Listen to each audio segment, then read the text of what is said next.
Hi, guys! Pessoal, hoje a gente vai aprender um pouquinho sobre o Simple Present.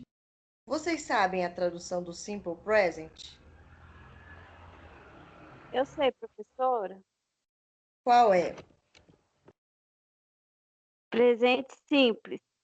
Isso mesmo, Sabrina, parabéns, tá certinha. Presente simples. O presente simples na língua portuguesa, ele é falado como presente do indicativo. Vamos entender um pouquinho mais sobre o Simple Present. Em inglês, o tempo verbal simple present é utilizado para expressar uma verdade universal, ações habituais. O que são ações habituais? São aquelas ações que a gente faz no dia a dia, como, eu bebo água, eu vou ao mercado, eu tomo banho, eu estudo. São essas ações habituais, situações e fatos atuais também. Eu gosto de chocolate, eu amo cachorro, entendeu? Assim como gosto, que eu falei do chocolate, sentimentos, que eu falei do cachorro, desejos e opiniões. O presente do indicativo é um tempo verbal utilizado para falar de uma ação que ocorre no momento da fala. Como assim, professora? Uma ação que ocorre no momento da fala. Eu estou. Não, aliás, eu vou ao mercado. Eu vou no mercado. Essa é uma ação que ocorre no momento da fala. Eu vou é o verbo ir. O verbo ir ao mercado, ok?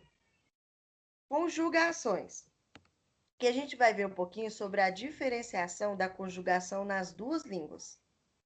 Vocês lembram quando a gente aprendeu sobre o verbo to be, os pronomes pessoais? Eu, tu, ela, nós, vós, eles, elas. Vocês lembram que a gente aprendeu sobre a primeira pessoa, a segunda pessoa, a terceira, do singular e as do plural?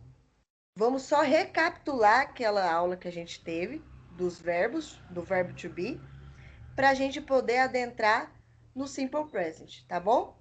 Sabrina, você pode ler para mim os pronomes da língua portuguesa? Posso sim, professora. Uhum. Primeira pessoa do singular. Eu. Segunda pessoa do singular. Tu. Terceira pessoa do singular. Ele, ela. Primeira pessoa do plural. Nós. Segunda pessoa do plural. Vós. Terceira pessoa do plural. Ele, ela.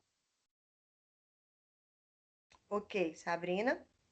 A gente tem as três pessoas do singular, a primeira, segunda, terceira pessoa do singular e a primeira, segunda, terceira pessoa do plural. Na língua inglesa, fazendo a tradução, vai ficar assim: primeira pessoa do singular, I, segunda pessoa do singular, you, terceira pessoa do singular, he, she, it, he, ele, she, ela, it, ele ou ela para coisas e não para gêneros, tá bom? Eu posso chamar de ele ou ela meu cachorro, meu gato, ou ele ou ela a cadeira, ou ele ou ela a mesa, tá bom? E o he e o she é ele ou ela para gêneros, para pessoas. Primeira pessoa do plural, he, nós. Segunda pessoa do plural, you, vocês. Terceira pessoa do plural, they, eles ou elas, ok? Essa segunda pessoa do plural, vocês percebem que é a mesma grafia da segunda pessoa do singular, Sim, professora. que é o you. Mas, professora, como que a gente vai saber quando é segunda pessoa do plural e quando é segunda pessoa do singular? Pela colocação do pronome na frase, tá bom? Vamos ver mais um pouquinho para frente. Conjugando verbos. Agora a gente vai ver a diferenciação da conjugação dos verbos nas duas línguas. A gente sabe que o verbo infinitivo, ele está no infinitivo, amar. O verbo, para ele ficar no infinitivo, ele tem que ter as terminações em ar, er, ir. E na língua inglesa não tem as terminações. É a antecedência, é o to love. Ele está no infinitivo. Se a gente tirar o to, ele fica love, ele fica amo, ele já não fica amar, ok? Então vamos ver que na língua portuguesa, como funciona aqui. as conjugações, tá bom? Do verbo. Eu amo, tu amas, ele ou ela ama, nós amamos, vós amais, eles ou elas amam, ok? Vocês percebem essa variação aqui no verbo? Amo, amas, ama, amamos, amais, amam. A língua portuguesa, todos os verbos têm essa variação. Já na língua inglesa é muito mais fácil. Por isso que chama simple present, porque é um presente tão simples e tão mais prático. Ele vai ficar, a maioria dos verbos, pelo love, somente o love. Vai ficar I love, you love, we love, you love, they love. A única variação que a gente vai sofrer na forma afirmativa vai ser da terceira pessoa do singular, que é o ele ou ele ou ela para coisas, loves. He loves, she loves, it loves. Só vamos ter essa variação aqui no final, parecendo um plural, mas lembrando que não é um plural, esse Szinho no final. Ele é uma variação de conjugação no verbo na terceira pessoa do singular somente, ok? A gente vai ver também que nesses verbos aqui, por exemplo, no love, ficou muito fácil. Só recolocou um S no final. Colocou um S ali no final e pronto, está conjugado em terceira pessoa do singular. Mas nem todos os verbos são fáceis assim. A gente tem algumas exceções. Porque se fosse assim, ia ser muito prática a língua inglesa, não é? A língua portuguesa a gente tem amas, ama, amamos, amais, amam. E na língua inglesa é só love. Ia ficar fácil demais. Então, a gente tem essa variação na terceira pessoa do singular, terceira pessoa do singular, que é o S no final. E a gente vai ter algumas variações também no tipo do verbo, nas terminações do verbo, tá bom? As exceções dessa regra, que são os verbos terminados em SS, SH, CH, OX, usa-se a colocação ES. Os exemplos aqui embaixo, paz, que é o verbo, a última finalização dele é pelo SS, a gente colocou o ES. Washes, watches, goose, fixes, ok? E os verbos terminados em Y, precedido de vogal, a gente usa a colocação S no final. Ou seja, esse verbo terminado em Y precedido de vogal, ele fica da mesma forma do verbo love. A gente só vai acrescentar o S no final. Esses verbos terminados em Y precedido de consoante, como assim, professora? Esse aqui é o verbo cry, ele é CRY, e aqui ele ficou cries. A gente tirou o Y que estava nele aqui, onde está o I, e colocou o IES. Essas mudanças foram feitas para facilitar a oralidade, tá bom? Então, os verbos terminados em Y precedido de consoante, o que era? Cry, CRY. O Y antes do Y era um R. Um R é uma consoante. Sendo uma consoante, a gente vai tirar o Y e colocar o IES. Da mesma forma aqui, era a terminação play, em Y. Então, antes do Y era A, que é uma vogal. A gente acrescentou o S somente no final. Ok? Por aí, tudo certo? Sim, professora. Vamos lá. Estrutura do período. Esse aqui eu preciso que vocês anotem no caderno, tá bom?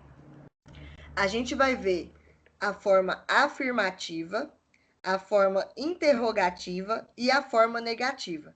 A partir do momento que vocês aprender essas três formas aqui, vocês vão conseguir montar qualquer oração, tá bom? A forma afirmativa é o sujeito mais verbo mais complemento. Como assim, professora? Sujeito, I. Verbo, love. Complemento, dog. Eu amo cachorro. Sujeito, verbo, complemento. Ok? Vamos para a forma interrogativa, que você afirmou que você ama o cachorro. Na forma interrogativa, a gente vai precisar do verbo auxiliar. O que é esse verbo auxiliar? Esse verbo auxiliar, ele vai estar ali presente na frase, mas ele não tem uma tradução. Ele vai estar ali presente para auxiliar a conjugação do verbo. Quando tiver conjugação do verbo em terceira pessoa do singular, você não vai precisar conjugar o verbo. Só um minutinho. Você não vai precisar conjugar o verbo, você vai conjugar o verbo auxiliar, que é o do, ok? Então vamos lá. Vamos pegar em primeira pessoa, da mesma frase que a gente usou aqui na afirmativa, na forma afirmativa. Do mais sujeito, I, mais verbo, love, mais complemento, dog. Do I love dog? Como que é a tradução? Eu amo cachorro? E sempre no final da forma interrogativa a gente vai colocar um ponto de interrogação. Mas, professora, não é só mudar a entonação? Não, na língua inglesa não funciona assim. Para eles, para os gringos entenderem que a gente está perguntando, que é uma pergunta, a gente precisa desse do aqui, ó, desse verbo auxiliar no início da frase. Se esse do não tiver e eu só fazer o sujeito, verbo, complemento, ela fica uma forma afirmativa. Fica uma oração afirmativa. E aí já não fica interrogativa, mesmo mudando a entonação, ok? Então a gente precisa do mais o ponto de interrogação no final. Então vai ficar do I love dog? Eu amo meu cachorro? A perguntinha no final, ok? Para a forma negativa, a gente vai fazer o mesmo esquema, só muda o do e acrescenta o not. Mudou aqui a localização do, que é depois do sujeito, e acrescentou o not. Alguém sabe o que é not? Eu sei, professor. O que é, Sabrina? Não. Isso, Sabrina. Certinho, obrigada. O not é não na tradução. Então, não tem uma forma mais negativa do que expressar o não na frase. A gente vai colocar assim: sujeito I, eu, mais do, o verbo auxiliar, mais o not, que é não, mais verbo love, mais complemento dog. Então, vai ficar eu não amo cachorro, ok? Até por aí tudo certo? Estão entendendo? Sim, professor. Qualquer dúvida pode levantar, gritar aqui, professora, não entendi, tá bom? Isso aqui é muito importante. A partir do momento que a gente entende o simple present, fica muito mais fácil a gente traduzir uma oração, traduzir uma frase, criar frases. A partir daí fica muito mais prático, tá bom? Mas vamos lá. Aqui eu vou te trocar o verbo. A gente já não vai usar o verbo love mais. A gente vai usar o verbo study. O que é study? Estudar. To study, estudar. Aqui a gente tirou o to e ficou somente o estude. Então, eu estudo na forma afirmativa. Aqui vai ficar you study, você estuda. O he, she, ele estuda, ela estuda. E o it, ele ou ela para a coisa, estudam. We estudam, nós estudamos. You, vocês estudam. They, eles estudam, ok? Essa é a forma negativa. Vocês perceberam alguma alteração aqui nessa forma afirmativa? Sim, professora. Qual a alteração que você percebeu, Sabrina? Na terceira. Na terceira pessoa? Isso mesmo. Vocês lembram aqui, ó, por que tem essa alteração na terceira pessoa? Studies. Por quê? Porque a exceção à regra. O verbo é study. Final de Y. A terminação dele é em Y. E qual que é antes do Y? É um D. Um D é uma consoante. Então, a exceção da regra, a gente vai fazer, ó. Verbos terminados em Y, precedido de consoante, a gente vai retirar o Y e colocar o IS. Estude, vai ficar studies. Vamos passar para lá. Isso. Então, aqui na terceira pessoa do singular, a gente tem essa variação, que é essa conjugação do verbo, ok? Vamos para a forma interrogativa, que é que a gente viu a forminha lá como ficava, que acrescenta o do no início da frase. Só que tem uma alteração aqui também. Do I study? Do you study? Eu estudo? Você estuda? Does he study? Ele estuda? Does she study? Ela estuda? Do we study? Do you study? Do they study? Ok? Então, aqui a gente é uma forma interrogativa sempre, lembrando do, do ponto de interrogação no final. E aqui a gente também tem uma variação, uma diferença entre eles. E qual que é essa diferença na terceira pessoa também? É o does. Por que o does? Porque, como ele é um verbo auxiliar, a gente não vai precisar fazer a alteração do verbo, como a gente fez na forma afirmativa. Porque na forma afirmativa não tem o do, não tem o verbo auxiliar. E aqui, com o verbo auxiliar, a gente só faz a alteração nele. O estude a gente não altera, ele permanece normal. Vai ficar does she study? Ela estuda? Não precisa alterar o studies, porque já está alterado aqui no verbo auxiliar, tá bom? Na forma negativa, I do not study, que a gente vai acrescentar o do e o not. I do not study. Eu não estudo. You do not study. Você não estuda. He, she does not study. Ele ou ela não estudam, ok? E aí, por seguinte, vai da mesma forma. Só que vamos perceber que aqui também sofre uma alteração na terceira pessoa, que é o does, que é o verbo auxiliar, junto com a negação, que é o not, ele vai sofrer alteração também, para não precisar alterar o verbo estude. A gente vai alterar somente o verbo auxiliar, ok? Coloquei bem básico aqui para vocês, do not, mas nem sempre nas frases vão estar do not ou does not. Nas frases vai estar dessa forma aqui, ó. O do mais not, que é a junção dos dois, fica don't. E o does mais not fica doesn't, ok? Então, na terceira pessoa vai ficar he doesn't study e não he does not study, ok? He doesn't study. E lá em cima vai ficar I don't study. Certinho? Esses aqui são outros verbos que a gente vai dar uma olhadinha também, a finalização deles. Lembram que a gente tem que decorar as exceções? Que é os verbos terminados em SS, SH, CH, OX. Muito fácil. SS, SH, CH, OX. Esse a gente precisa decorar. Todos os verbos que têm terminações SS, SH, CH, OX, a gente vai utilizar a colocação no final do verbo como ES, ok? E aqui tem os Ys, né? Que a gente já falou sobre o play, sobre o study, que a gente vai utilizar o IES, certinho?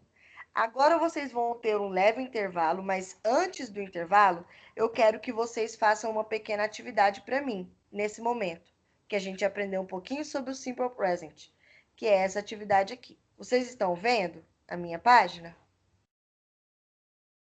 Sim, professora. Isso. E essa atividade conjuga os verbos abaixo no Simple Present. Love, cry, fall, try, wash, go, kiss. Esse kiss eu tenho certeza que vocês sabem. Save. E a segunda é quais são as exceções à regra, que a gente repetiu umas 5 vezes aqui. Quais são as exceções? SS, SH, CH, OX. Vocês vão colocar aqui. Quais são as exceções à regra das terminações verbais na forma interrogativa? E vocês vão criar uma frase na terceira pessoa do singular com algum verbo regular da sua escolha, na forma afirmativa.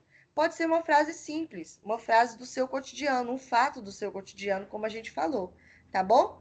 Vocês vão criar isso e vão responder agora em cerca de 5, 10 minutos para poder liberar vocês para o intervalo. E logo, logo a gente volta para continuar o Simple Present e as atividades. Tá bom, pessoal? Tá bom, professora. Muito obrigada, Sabrina, pela sua participação e os demais também.